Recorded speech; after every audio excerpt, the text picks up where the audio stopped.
नमस्कार सर्वांना, श्री स्वामी समर्थ. तुम्हा सगळ्यांचं आपल्या चॅनलमध्ये खूप खूप मनापासून स्वागत आहे. आजचा दिवस तुम्हाला खूप छान आनंदाचा जाऊ दे हीच स्वामींचरणी प्रार्थना करते आणि आजच्या व्हिडिओला सुरुवात करूया. तर आजच्या व्हिडिओमध्ये आपण पितृपक्षाविषयी अत्यंत महत्त्वाची आणि अतिशय सुंदर माहिती बघणार आहोत. बऱ्याच वेळेला या गोष्टी आपल्याला माहीत नसतात. कधी कधी बघा, आपण महाराजांचे म्हणजे स्वामींचे संकेत ओळखतो की बऱ्याच वेळेला ताई आम्हाला कसं म्हणजे कळेल की आमची सेवा स्वामींपर्यंत पोचली आहे. बघा, प्रत्येक वेळी काही ना काही स्वामी आपल्याला संकेत देत असतात की बाई तुझी सेवा माझ्यापर्यंत पोहोचली.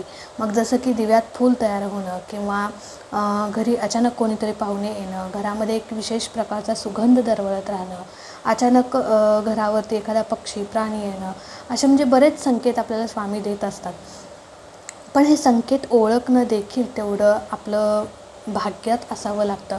तर अशाच प्रकारे बघा, पितृपक्ष चालू झालेला आहे आणि पितृपक्षामध्ये आपले पितृ बघा, तुम्हाला ह्या पितृपक्षामध्ये म्हणजे या अमावस्येपर्यंत जर तुम्हाला हे संकेत मिळाले तर नक्कीच समजून जा की तुमचे पितृ तुमच्या जवळ आहेत, तुमच्या आसपास आहेत आणि ते तुम्हाला बघत आहेत. बघा, आपले पितृ आपल्यावरती संतुष्ट असणं खूप खूप खूप महत्त्वाचं आहे आणि या काळात तुम्ही ह्या चुका ज्या आहेत त्या अजिबात करू नका. आता अशा काही चुका आहेत ज्या आपल्याला अजिबात करायच्या नाहीत आणि असे काही संकेत आहेत ज्या संकेतांवरून आपल्याला नक्कीच कळतं. म्हणजे इतर वेळी आपल्याला ते संकेत जाणवत नाहीत, पण ह्या पितृपक्षामध्ये जर तुम्हाला हे संकेत जाणवले किंवा दिसून आले तर 100% नव्हे 101% समजून जा की तुमचे पितृ तुम्हाला बघत आहेत, तुमच्या जवळ आहेत.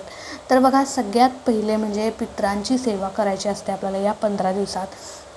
म्हणजे पितृपक्षामध्ये भले तुम्ही या 15 दिवसात तुमच्या गुरूंची सेवा करू नका, देवांची सेवा करू नका, पण पितृपक्षामध्ये पितरांची सेवा करणं खूप महत्त्वाचं आहे.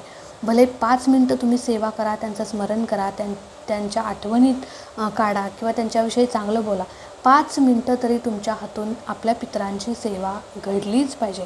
इतर 365 दिवसांमध्ये तुम्हाला वर्षभरामध्ये जर काही जमत नसेल तर ह्या 15 दिवसात तरी ॲटलिस्ट तुम्ही 5 मिनटं तरी पितरांसाठी काढलेच पाहिजे, त्यांची सेवा केलीच पाहिजे.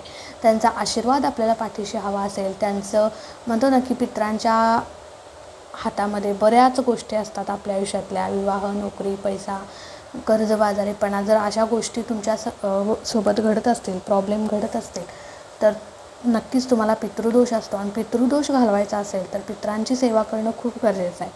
त्याच्यामुळे बघा, ह्या 15 दिवसात तुम्हाला चुकूनही आपल्या पितरांबद्दल वाईट बोलायचं नाही आहे. बघा, म्हणजे आता कधीच बोलायचं नाही आहे, पण या 15 दिवसात तरी ॲटलिस्ट आपल्याला हे नक्कीच पाळायचं आहे. बघा, कधी काय होतं की आपल्याला म्हणजे आपले पितृ कशाने गेलेले असतात आपल्याला माहीत नसतं. कुणी ॲक्सिडेंटने गेलेलं असतं, कुणाच्या इच्छा पूर्ण असतात, कुणी कशाने गेलेलं असतं किंवा कुणी आजारानेच गेलेलं असतं असं.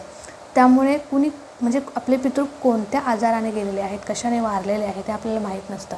कधी आपल्या पितरांबद्दल आपल्या मनात कधी वाईट भावना पण असतात. हां, तो असा होता, मग त्याच्या कर्मानेच गेला, असं आपण बोलून जातो. पण लक्षात घ्या, तो त्याच्या कर्माने गेला. तुम्ही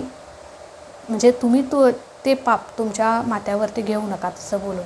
म्हणून तो काहीही करू दे, त्याच्या कर्माने कसंही जाऊ दे, काही त्याच्या नशिबात त्यानं काही केलं असेल, पण त्याच्याविषयी तुम्ही वाईट बोलून तुमचं नशीब वाईट घडवू नका, तुमच्या पापात भर घालू नका.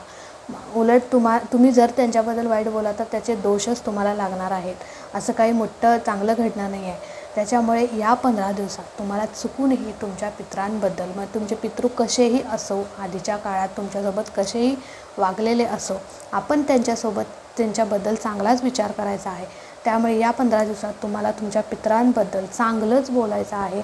अजिबात त्यांच्याबद्दल वाईट बोलायचं नाही आहे किंवा वाईट म्हणजे त्यांच्या आठवणी असं काहीच आपल्या तोंडातून त्यांच्याबद्दल वाईट काहीच बोलायचं नाही आहे.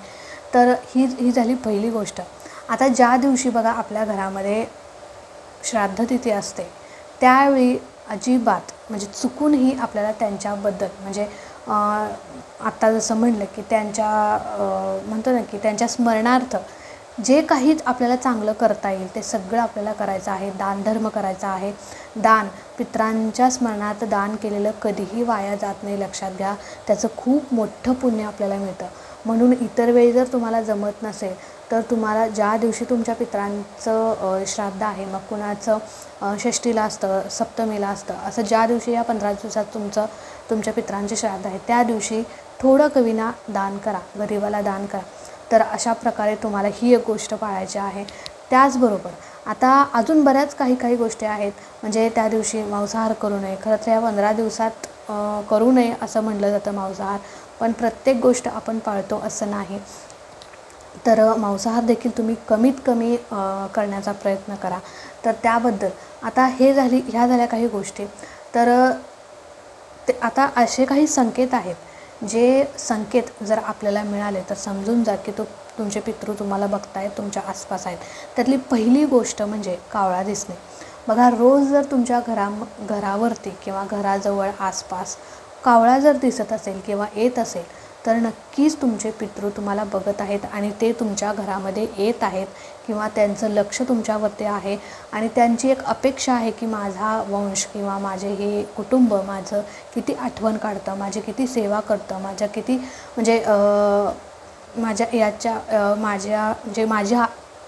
माझी याच्याकडून किती सेवा होते हे सगळं तो बघत असतो, आपलं कृत्य बघत असतो. त्यामुळे या 15 दिवसात तरी आपण आपलं वागणूक असेल, आपलं जे काही राहणीमान आहे ते व्यवस्थित ठेवायचं. त्यांना आपल्याला संतुष्ट करायचं आहे. लक्षात घ्या, मी असं म्हणत नाही की 15 दिवसच करा, इतर वेळी काय कसं पण वागा, असं नाही. बघा, नेहमीच आपल्याला आपल्या पितरांविषयी आदर असला पाहिजे, पण ह्या 15 दिवसात पितृ आपले पृथ्वीवरती आलेले असतात.